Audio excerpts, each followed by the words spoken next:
These are my personal top 10 second basemen in the MLB heading into the 2025 season, starting off with Bryson Stott and the Philadelphia Phillies at the 10th spot. Stott is your prototypical all-around contributor that provides solid offensive numbers across the board while also playing some respectable defense in the field. He's coming off a year in which he hit for a .245 average to go along with 11 homers and 32 stolen bases. He doesn't strike out much, but he also doesn't walk at a high clip, signaling the many pros and cons to Stott's game. He's not necessarily a household name around the league, but he's a player who you know what you're getting, and that's valuable in itself. Entering his age 27 season, it's not unreasonable to think that Stott could have the best season of his career in 2025. Moving on to number 9, I have Xander Bogaerts, the second baseman for the San Diego Padres. Bogaerts actually fits a similar prototype to Stott in that he's a pretty well-rounded player at the plate. He chips in homers, can steal some bases, and also hit for a solid average. He's a solid defender with a low K rate and a low walk rate. However, Bogaerts has seen his numbers steadily decline in recent years as he has entered his 30s and he really isn't the player he once was. He was always a player that hit for an average around 300, but in 2023 that number fell to 285 and then took another dip just last year at 264. I don't see that number declining much more in 2025, and that's why I still have Bogaerts firmly in my top 10. Andres Gimenez cracks the list in the 8th spot for me as the new member of the Toronto Blue Jays. The reason why Gimenez is even in this list at all is purely due to his elite defense, as he's very clearly the best defensive second baseman in the game and is even regarded by some as the best defender in the sport. His bat lacks some true skills, but he can still hold his own at the plate. Gimenez is typically able to hit for double-digit power and an average in the 250s. He's also very active on the bases, which increases his run production. I think overall production in 2025 largely relies on where he hits in the Jays order, but I'm expecting him to put together a strong campaign for his new team regardless this year. Coming in now at number 7 may come as a surprise, and that's Ozzie Albies of the Atlanta Braves. Most will probably think that this is too low for the highly regarded second baseman, but to me Albies is one of the more overrated players in the game today. His defensive ability can be suspect at times, and his bat is often inconsistent, and he also has trouble staying healthy. Beyond hating on him though, I am able to respect his above average power at the position, as well as an average that hovers around the 250 to 280 range most years. Albies can also run a little and provide strong counting stats in a loaded lineup. I still think he's one of the better second basemen around the league, just not quite a guy I see in the top 5 at the position. Next is number 6 on my list, where I'm going with Jazz Chisholm of the New York Yankees. I will honestly say that I've been skeptical of Chisholm's skill set since the moment he entered the league. However, he was absolutely incredible during a short time with the Yankees in 2024.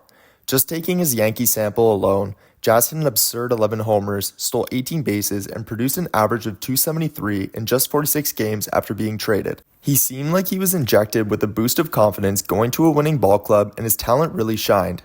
His skills will also shine in a Yankee stadium where lefty pull hitters can absolutely feast. I'm expecting big numbers for Jazz in 2025 and what will be his first full season with the Yanks. Now we enter my top 5, and at number 5, I'm going a little off the board with Matt Mclain of the Cincinnati Reds. While some may think Albies was too low on this list, many will also believe that this is too high for Mclain. After all, Mclain did miss the entirety of last season and only has 1 year under his belt that came in 2023. For me though, Mclain is a supremely talented hitter that has the potential for a 30-30 season as soon as his upcoming year. He has an elite blend of power and speed that doesn't even stop there.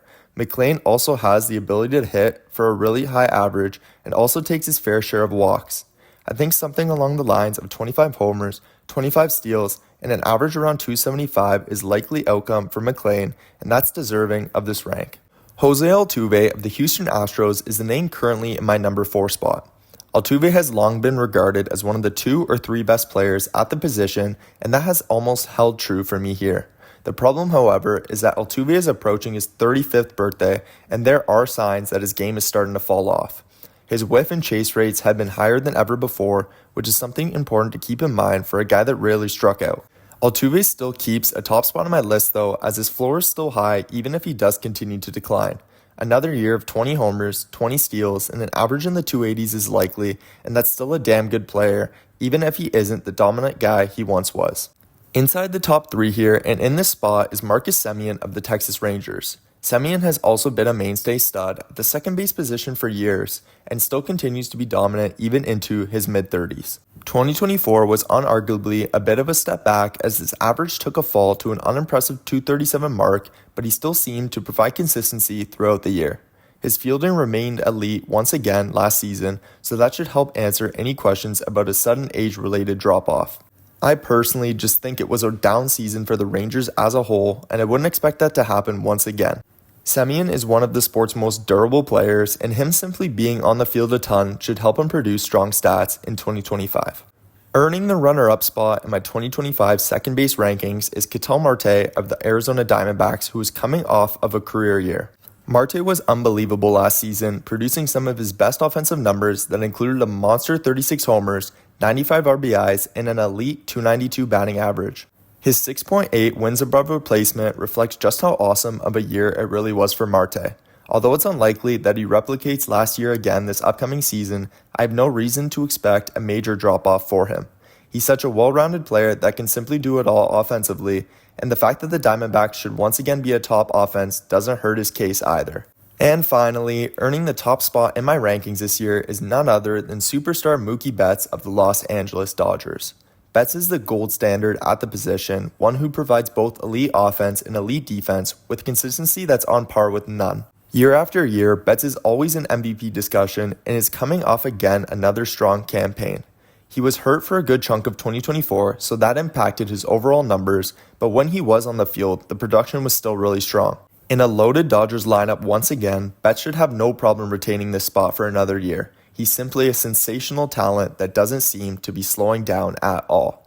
And with that being said, that concludes my top 10 second baseman rankings heading into the 2025 MLB season. As always, thank you all for watching, and I'll catch ya in the next one.